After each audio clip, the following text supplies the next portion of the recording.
Glad you're here and welcome to Game Beyond the Game presents Talk That Talk, inspiring conversations with professional athletes. We're here to inspire our audience as we explore finding vision and purpose in life and discussing tools on how to overcome life's transitions. I'm Stan Pearson, second year MC, and we are joined with founder Prince Daniels Jr. As you met, Prince, how you doing today officially?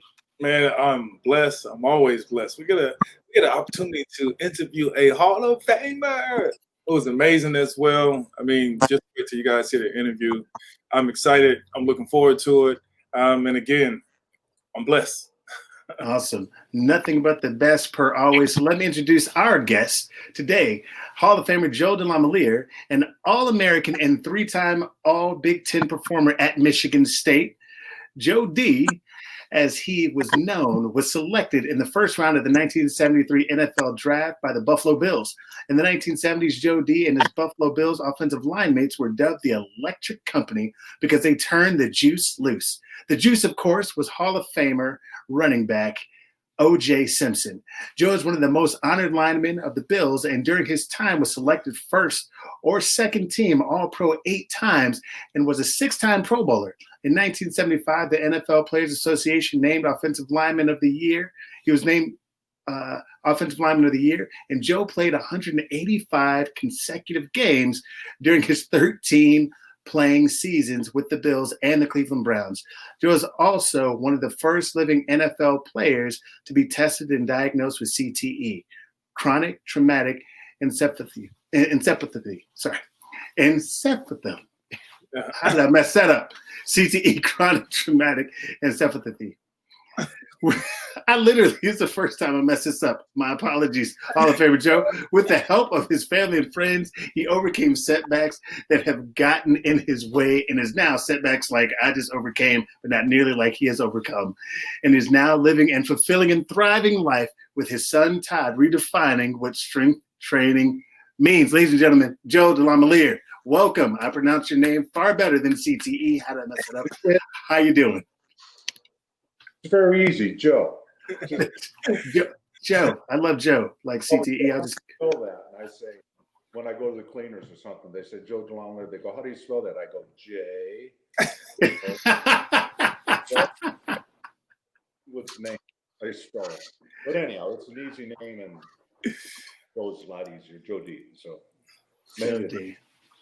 Love it, man. Yeah. Thank you for the nice introduction. And I'm not a legend, only in my own mind. Oh, hey, that's where it matters most. I was speaking before. I said, God's blessed me. I had an injury. I've never had it. I've never gone to the hospital other than be born and go to physicals. No surgeries, no sickness, nothing. God's blessed. Now, we have Superman in the house. I'm sorry. I know you say he's not a legend, but he's Superman, okay? So you got to choose one, Joe. You have to choose one. Old, and you ever hear that song, Don't Let the Old Man In by Toby Keith? You guys don't listen country, but every once in a while I do. I'm from Texas, man, so I love me some country music. What's your age? Don't know the day you were born. About that. If you don't know the day you were born, how old are you? So I always think of that. Like I have no idea. I feel great. I don't know. I've always felt this way. So a little bit older. That's all. 69. That's awesome. Congratulations. And would you mind sharing the story? I know we were talking about it a little bit before. You've had great health, during your pro career. What would you attribute that to? I know you mentioned. Well, I don't drink. I never smoked, and I can't dance. So you're not going to pull anything. There's no way for me to get hurt. But that was about it.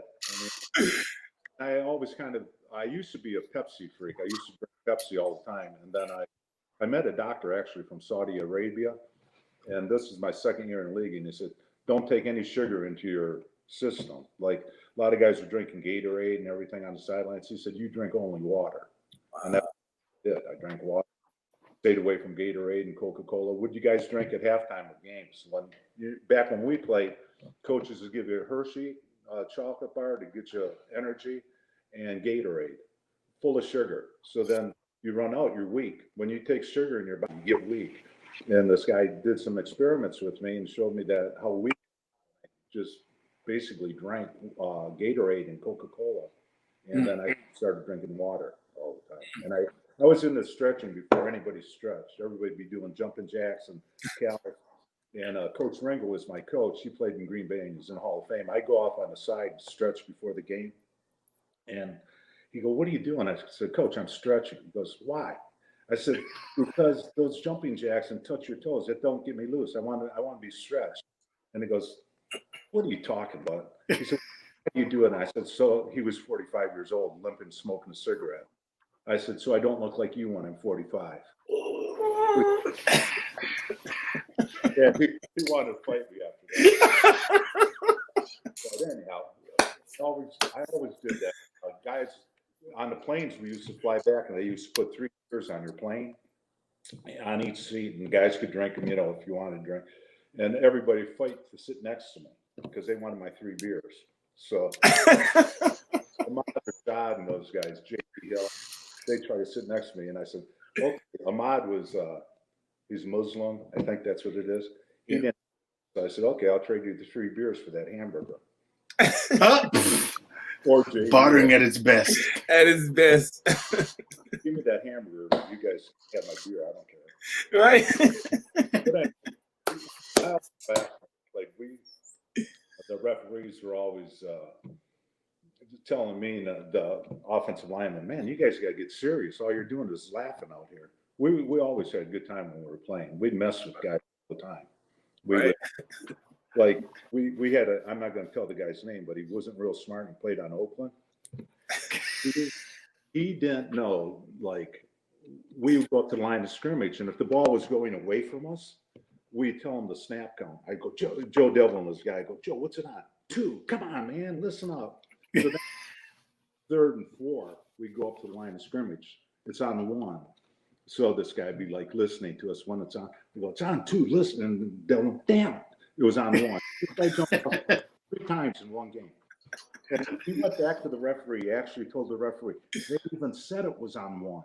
No. Yeah. Poor guy. Referee who's from Michigan State. I looked at him. I go, those are things that happen during the game, and nobody knows what's going on half the time. We had a guy. I tell this my last story. Then you can ask questions. Johnny Holland. He stuttered. He was like Mel Tillis. Remember that guy who sang? He stuttered, but he could sing. That's how. So they sent him in with a play. 26. So we're all in the huddle, and Johnny's like, and OJ goes, "Sing it." He goes, 26. Then he sang it without problem. Oh yeah, we go up the line of scrimmage. Everybody's laughing, like, "What the hell?" Johnny. He had to sing that thing. Had to sing it to get it out. I write 26. So, but he couldn't get it out. But anyhow, those are the things you do that nobody realizes. They go, "Man, you guys, you are really talking in a huddle." We're in Cleveland. They had, what was that called? The dog pound. Remember that? The dog. Of course. Cleveland. And they had a TV guy, I think Trumpy or somebody was doing the game. And he said, "Boy, they must be talking over the plays." Know what we're talking about? Pittsburgh was playing us in Cleveland. It's about 50-50 the crowd. We're going, "Man, look at that fight up in Section 8. Holy cow." I mean, going at it. That's what we were talking about in the huddle. So they were just starting to play games back. They said, "What were you guys talking about? That fight up in Section 8? Looks like you're quite the character, Joe. Oh, How many characters have you been, right? no, I've never been serious ever. We always have a good time. I was telling, "What's your name?" Stan. I'm Stan. That's Prince. We get confused a lot, though. We had a cultural family. We had 4 of our own. Then we adopted 2 Korean boys. Then I was coaching, so I needed talent. So I got 2 African American kids and a white kid to live with us, and they played for me. So what? You were recruiting before? They were saying, why you're never serious about things. Like they come in my office and I'd be answering. I was the head coach, and I'd be pretending like my wife's on the phone. "Yeah, I did the laundry. I told you, honey. I'm sorry. I'll do the ironing tonight." Up the phone. Nobody's on that end. They go, "Who's that?" I said, "It was my wife." Come on. So doing that. Oh man, that's too funny. So how much would you say has the game changed, or in what ways has the game changed Well, for you? the game has changed for me for this reason. When we played, we didn't make the money that they make now, which I don't regret. I don't begrudge those guys making that money. But when we played, we were playing to make pension. We always thought, hey, you play a long time, you're going to get a good pension. Gino, we're going to take care of you guys. Well, guess what? They never took care of us. So my pension until this year, I got a $1,700 a month raise this year. Before that, it was $1,247 a month for 30 years in that league. We have Hall of Fame guys who are making less than $1,000 a month. Running backs, Leroy Kelly was one of them. Can you imagine that? That was our pension until this last negotiation. So I think anybody would be bitter towards these guys because we're the guys who built the league for them. We set the table up for them, and we don't even get a crumb off the table. Wow. Go ahead, Joe. I'm sorry. I fought forever, and we lucked out this year by the grace of God. You talk about God being in your life. We got that agreement 3 days before this the pandemic came out. If that would have gone 3 more days, they would have said, "Well, you guys have to wait in 2021 because we're not making any money this year." But we lucked. God's blessed all the guys, all the retired pre-93 guys, and we got the pension and we all got a raise, all of us. So not a big raise, but better than what we had. Most definitely. That's the most serious thing in my life that I have ever done was I fought for this. And Coach Ditka, he helped us so much. We have a thing called Gridiron Greats, and he has his own Hall of Fame. I was one of his first inductees. And it made me proud because we fought for all the guys. Didn't matter what your color was. We even fought for Jan Stenerud, who wasn't even an American yet.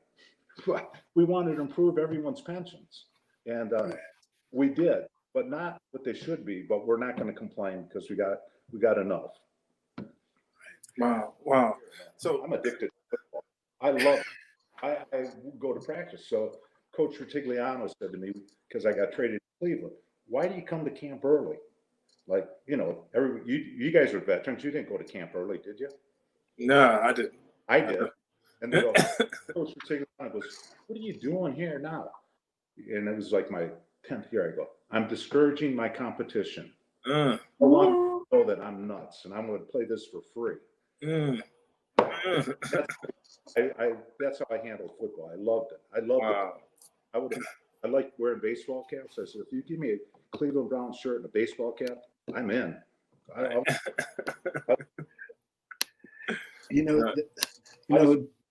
So I shouldn't complain about my salary, but I just play. I love playing. Nice. You absolutely, that separates the goods from the greats. So even the young folks that might be watching this right now and wondering what does it take to be a Hall of Famer or a great player, or even just enjoying the game, and that is showing up with health. You guys know that.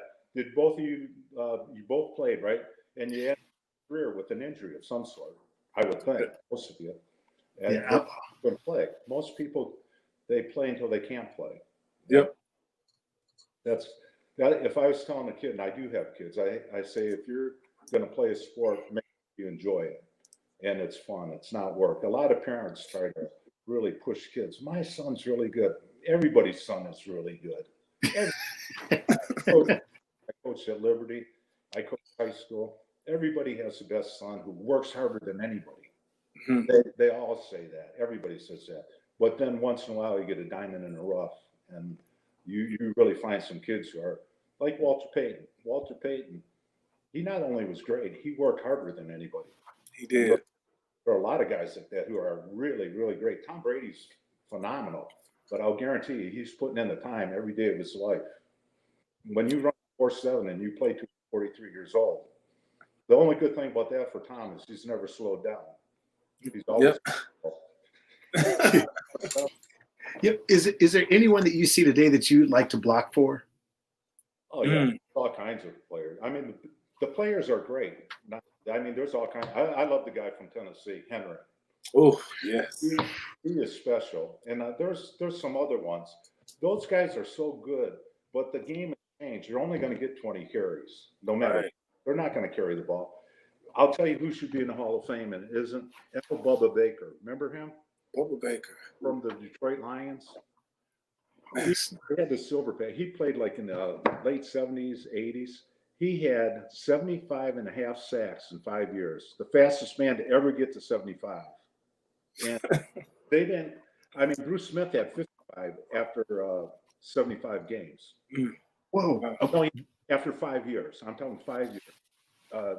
Bubba Baker, who should be in the Hall of Fame, he made Pro Bowls and All Pro and all that, but for whatever reason, they skip him. Wow. Kenny Anderson, all-time leading passer. Mm. Hall of Fame. What is going on? Why can't these guys get the thing? Right. Oh, those are great questions. I'm a big fan of football, but I've kind of lost my interest because the guys change so much. They're not on the same team all the time. So when free agency comes, which is good for them, they get to go and make a lot of money. God bless them. But Right. we're stuck. I mean, if you were in Buffalo and they wanted to, I had a 5-year contract. My first 5 years in that league was 22, 24, 26, 28, 30. That was my salary for a first-round pick. $30,000 signing bonus. Then they said the $30,000 is guaranteed. The rest, like the 22, is game by game, son. I mean, what do you mean game by game? If we don't like you after one, we only owe you one game check. None of that money was guaranteed. 5 years. They'd sign you up for 5 years. Then after 3 years, I was doing really well. They said, we want to renegotiate because you're not getting paid enough. Okay, what can I do? We're going to give. Oh. They said, we want to review your contract. I said, oh man, awesome. I'm making 40. So we'll give you 50, 60, 70, 80. I go, yeah, but that's 4 more years. Yeah. Any of it guaranteed? No. But they gave me the 50. I had to take it. What are you going to do? Right. I mean, take that or make 28. Oof. So, Oof. you know, my wife and I, we loved each other since we were born. And we had 4 kids at the time. We have 4 kids under 5. Yeah. Wow. The off season, I worked for the Erie County Sheriff's Department because we had off jobs. I live on 22 grand with 4 kids, and knowing that your future's, you know, one play away from not having it. Wow. So work in the off season. So everybody did that. All the guys work. So I think they should. So question, Joe. What do you think about the state of the NFL right now? You know, with the pandemic and the owners want the players to play, and some players are starting to opt out. Some players are saying that they don't want to play this year. What are your thoughts on that? Well, I think that's their right to opt out. They've made enough money. They don't, you know, playing another season isn't going to help. So Joe, you said that you grew up. There were 10 kids, and you were the 9th. Is that correct? I was the 9th. I had a younger sister. She passed. But oh man! Nobody went to kindergarten because nobody went to kindergarten. My dad went to 3rd grade. My mother went to 8th grade, and he built a bar. The bar is still there in Detroit. And we had to clean the tables and all that stuff. It was open 7 in the morning till 2:30 at night, 7 days a week, closed Christmas, Thanksgiving, and Easter. Wow. So that's how we grew up, and it was great. I loved it. Everybody loved it. But the nun said to my mother one day, Mrs. D, your son is yawning all the time. He's so tired. She goes, sister, he's working. Give him a break. And we clean the bar. Then we come back and get him up at 5:30. And we take a few winks, you know, before we go to school at 8 o'clock. Wow. I said, Dad, don't you think I should be going to kindergarten like everybody else? He goes, let me tell you something. Can you swear on this show? Yes, you can. Yes, you can. My dad, nobody gives a shit about kindergarten. What are you going to do, coloring 20 color books when you're 20? He said, it's overrated. You don't need it. Get your butt here and work in the bar. So I'm thinking, you're right. Totally. What was I thinking? Totally. Right. Oh, man. Oh, man. Yeah, then you guys can ask questions. He didn't want me to go to college. He said it was overrated, college. He said, bar, what do you want? So I said, I just want to try it because no one else went to school. So he said, you go anywhere you want. I went to the game when Joe Namath won the Super Bowl. I was at that game. me and Chuck Foreman, and Wow. their host at the game. So I signed with the University of Miami because back then you could sign if you were from different conferences. So I told him, Dad, I'm going to Miami. He said, let me see that letter. He said, what's this mean? I said, I can go to University of Miami. I'm so excited. It was so warm down there. We're in Detroit and it's January, freezing. He said, let me see that. He rips it up, tears it up. He goes, you go anywhere you want, but I don't want you going there. It's too god dang far. I go, your sisters never see it. I go, okay. Like wherever I want. So I was Bo Schembechler's first recruit. I wanted to go there so bad. I love Coach Schembechler. He was like, man, that's the guy I want to play for. So I go, it comes down to the final day. It's not like this where you take your hat off and you're gonna pick for where you want to go to. Give me a break. You haven't walked a drop, and you're gonna pick the school. Oh, he picked Iowa. My dad said, go wherever he wants. So I go, okay. Because you can't go to Michigan. I go, why? Because I can't pronounce that freaking guy's name. How do you say it? Schembechler. Because I don't want you to go there. So I know he wants me to go to this place, Notre Dame, because my mother worked out. Hey. We had to go pray a rosary. Serious. But I want to go to Notre Dame. He goes, Notre Dame. That guy's a friggin' phony. I go, who? He said, Parseesian. He's a Protestant coaching at Notre Dame. I go, damn, you're right. He said, I want you to go to Michigan State because Duffy's Catholic, Duffy Doherty. I go, you're right. What was I thinking? Sorry, Dad. That's how I went to Michigan State. Completely your choice, not at all, but it worked out. Okay. These kids, they think they hung the moon. They're only in high school. Where Johnny wants to go. No, you're going to go where mom and dad tell you to go. That's why I like Dabble Sweeney. Down here, I live in South Carolina. You have to come and visit first before he offers you. On your own. On your own. Yeah, then you know they really want to come. Wow. I love Dabble Sweeney. He's my favorite. Wow. Favorite too. He's a harder nosed guy, but Dabble's tough. I love college football too because there's still some of it left, you know, where the guys are playing for the love of the game. Right. I think they love the game, but money has ruined it. Money, when you really pay someone so much that it's, you know, it's going to hurt you if you quit playing. You just, I mean, it doesn't hurt you if you quit playing. That's why guys can quit earlier now. Right. But, So question, do you think college athletes should get paid? Yeah, but I don't think they should be paid. It's a sticky wicket because, you know, when you're a really great player, they're going to pay you more. I think they should put a minimum on it. And I also think they should have trade schools. Because some kids you go to inner city schools. I grew up in Detroit and I coached at Duke. It was very difficult. I could only recruit 2 schools at Duke, in Detroit, Cass Tech and Renaissance.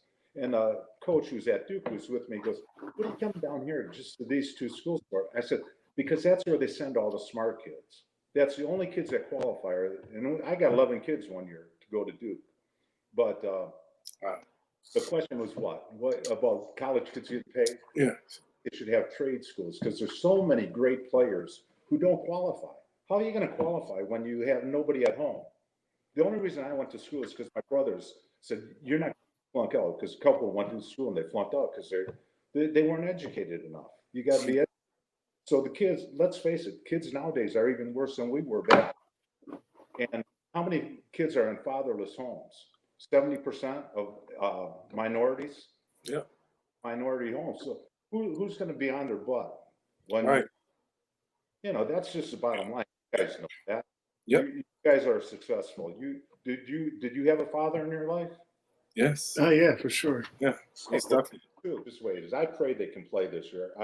I'm a big college fan now. I just hope to God they can play because it's going to hurt sports, and it really hurts the country not playing. I think I'm going nuts with this. I don't even know what day it is. Today's Tuesday or Wednesday. I don't even know. And that's how it's gotten. And thank God I moved down here by Todd, my wife and I, and he's got 4 girls and they're all athletic. Yeah. My wife goes, God, you love being around those girls more than anything in the world. I said, you know why? Because I escape reality. When I'm with all that matters is what they're doing. I don't care about anything else. Whatever they're doing, I enjoy watching them play. So, That's awesome. Wow. That's beautiful. It's really interesting, Joe. You've had so many life experiences and you have a wealth of knowledge, right? And you talked about, growing up and building things and the bar still existing. With all the experience that you've had up to this point, is there any advice, or what advice would you give to the younger version of you as you look down? don't take yourself so serious. Like a lot of people take themselves so serious. Like, oh, what you think is just an opinion. That's your opinion of yourself and of what the world is. Open yourself up to other people's ideas because you'll learn a lot. When I got in the Hall of Fame, I learned a heck of a lot. Damn, it changed. I mean, it changed big time. Like in the early '80s, that's when it really started changing, where players had the advantage. But anyhow, Wow. but OJ was the highest paid player in the league in 1973, making 125. He broke the record, 1,000. 2 years later, after negotiating for a lot, he got $773, $773,000. That was his new contract. That was the highest contract in '75. This is make you think. When we're the electric company, you guys said we're the electric. He made more at the end of the first or second game than we made the whole year. The whole year. Damn, he didn't do anything till we got here. Right. he was the bus his first couple of years. Y'all should have turned the lights off. You had to turn the lights off on him. Ringo became the line coach, and we ran the Green Bay Sweep. And that's all it was. It was a Green Bay Sweep. And Reggie McKenzie, who was left guard, and I, which is unbelievable. We were both from Detroit. We've known each other forever. We ended up on the same football. Wow. Same deal. I mean, and the good thing, you asked the good thing about sports, we stay in contact with each other all the time. I call Joe Ferguson, all the guys we played with. Reggie's birthday is July 27th. I always call him on his birthday because he's 1 year older. That's what I call him. But anyhow, that's the stuff. And then as you age, realizing like down the screen, right there, Mike Mahler, who's the center, he died. I went to Cleveland. Tom DeLamielleure was the center. He died. All these guys die at a younger age than most. So I tell any athlete, especially football players, enjoy the moment because you never know when the moment's going to end. All right. So don't extend yourself more than you can because that's what happens. Hey, I'll buy a nice car. Also one for my friend. Baba. All of a sudden, your friend isn't such a friend, and you got, just hang around with the right people. Right. No, that's great advice. So I always tell the guys we'd be on the road. Hey, you want to go to the bar? I said, if I can take my kids in there, I'll go in the bar. Take kids in. But I said, if I can't take my kid in there, I'm not going there. I got steak at home. I don't need lunch meat on the road. I got the best I already got with my wife, and I always believe that. So if you just don't think you're better than you are and be satisfied with what you got, I think you'll do okay. That's awesome. I want to ask you another question. All right. And this is one of those important questions. So you were the first to be diagnosed with CTE, the living person. So like, tell me, how is it living with that? And like, when we went there, Dr. Amalo, they flew me to UCLA. I knew something was up because they said, who's your caretaker? I go, nobody. Take care of myself. And, like your wife. Well, the other guys, who was there? Tony Dorsett was there, Leonard Marshall, and I can't remember the fourth guy. I was the third guy, but I was the first guy to go in and get my brain scan. So they said they'll send you the results and all this stuff. So they sent the results to us. My wife's a nurse, so she was doing all the talking, like setting up this. She goes, well, what's the outcome of this? And they thought they took me because Dr. Amalo said nobody's hit your head more than I did because CTE. The guys closest to the ball, they're the ones who start getting hit. So it's a center, two guards, fullback, nose guard, defensive tackles, and middle linebacker, and the two safeties running up because they had to stop the thing. So they said, you've never missed a practice, you never missed a game. Really when you add all those games up, because we played 6 exhibition games, you add them up. I played well over 200 games without coming out. And I hit my head so they said, you'd be a good guinea pig. So I said, yeah, absolutely, I'll do it. So I went in there and I was stage 3 with CTE. my wife said, well, what's stage 4? Stage 4 are the autopsies. So that scared her to death and scared me a little too. Right. In the end, they're saying Joe's really pretty well functioning. And I asked Dr. Malo, like, how come I'm okay and all these other guys are having issues? He said, there's about 5 or 6 things you have to do right. You have to have spirituality, believe it or not. The doctor, I have spirituality. You can't abuse alcohol or drugs. What was the other one? You eat properly. Don't eat a lot of sugars. So I was doing all this stuff without knowing about it. He said, that's why you're okay. The other guy's got a lot of issues because a lot of people drink, and a lot of people take alcohol. They're obese. There's a lot of things that affect your brain. So I've been a guinea pig forever on this stuff, and I know I have issues. There's issues that I have short fuse and stuff like that, but I'm not crazy. And Nice. I can jump like upset like that for no reason. There are little things like that, but I try to read as much as I can, and I do mental challenges. That was another thing. My kids always said, Dad, just you walking around is a mental challenge. I always tried to do mental challenges. Right. I'll tell you another thing that keeps you going with your kids. It's just fun to be involved in other kids. We've always had kids in our life, so. Yeah, like finding things that give love and grace to you so you can enjoy it. And if you take care of yourself, I work out every day. I work out hard. Everybody goes, why are you working out so hard? I said, because I want to get killed by a jealous husband at age 100. Yay! I work out hard. And my son works me out hard. He pushes me. And, I tell him, my wife says, he'll be the happiest if he dies of a heart attack in the garage working out. Right? Healthy to this point. If we went like that, hey, nobody's getting out of here alive. I know that. Right. Or die healthy. And enjoy life along the way. Prince, man, what are any final thoughts you have as we kind of prepare to get out of here? What final thoughts do you have for Joe? Awesome. Yeah. So you've lived. How old are you? 69. 69. I'll be 70 in March. 70 in March. Nice. So you live 69 years on this earth, man. What is some of the advice that you would give the younger generation and your loved ones? What would be that advice that you would give to them? I always tell my kids, enjoy your family.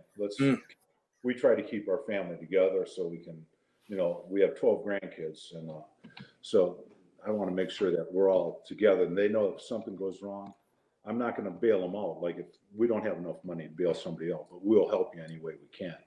And that's the kids who lived with us too. That's one thing. Keep a tight-knit family, because they're the people you can trust. Sometimes you can't trust family members. Most of the time you can trust family members. And the other thing is, know that there's someone greater than you. There's a God. I don't care what people tell you. There's no God. There's a God. And he has control over our lives if we let him. And I go to church every day, and they go, why do you go to church every day? I go, because it allows me to swear. No, I go because I know there's somebody bigger than me, and you're Catholic, you can go get communion every day. And when I receive Jesus, he's our Savior. If I receive him daily, then I'll live. I'm aware that he's with me, and that's my belief, that I'm not going to make a mockery of that. I'm not going to do something stupid that would disappoint him. Anyway, that's what I do. I really believe that if you go to mass, and I always ask God, put me in the best place I can to help most people I can, wherever that may be. And like right now, it's me and Todd doing a lot of exercise with people. This virus thing has really got everybody down. We've been training right through it because we're doing this like this, and they come online, and we train in Todd's garage, and he trains a lot of people, but we do that with old people twice a week. Nice. It's pretty cool because they're older, but they can move, and it gives hope. If you home, all the old people sit in the house and God, be locked down. Right. Don't. Do that. But Joe, recently you did a 213-mile walk. That was like 5 or 6 years ago. Oh, okay, but still. Here's what happened. I'm telling you, this is what happens. I'm walking by Krispy Kreme donuts. They got that out in California. Yeah. Kid selling donuts outside of Krispy Kreme. This is like 5 or 6 years ago. I go, what are you doing? What are you selling donuts in front of Krispy Kreme for? He says, oh, I got a charity. He had no legs. He was prosthetics. He said, I'm 19 now. I got to pay for my prosthetics. I go, damn, I didn't know that. Because St. Jude and all those people pay for it. But once you turn 19, you don't get any more help from anybody. So I go, what's your name? He said, Joey. I go, Joey, damn, what can I do? How can I help you raise some money? He goes, I don't know. I said, I'm in the Hall of Fame. I call the Hall of Fame. I said, look, we bicycled to Mexico, me and my college roommates, and we raised $1 million. So thank you very much for being so transparent, being honest with us, and spending time dropping the jewels that you did drop on us. Really appreciate you being our special guest, Joe, and continue to join us and continue sharing your story to help other folks as well, and being a blessing to others. Yeah, Todd, believe me. Appreciate that. Hey, make sure to give Joe and make sure to give Todd our best too, and the rest of the family. Yes. Thank you. Anytime. For those of you all watching, please don't forget to like, comment, and subscribe to our YouTube page. You can join us next week on Game Beyond the Game Facebook Live every Tuesday, 2 p.m. Pacific Standard Time and 5 p.m. Eastern Standard Time. Thank you all so very much. Have a great one. Great to talk with you. Thank you, Tom. Thank you, Joe.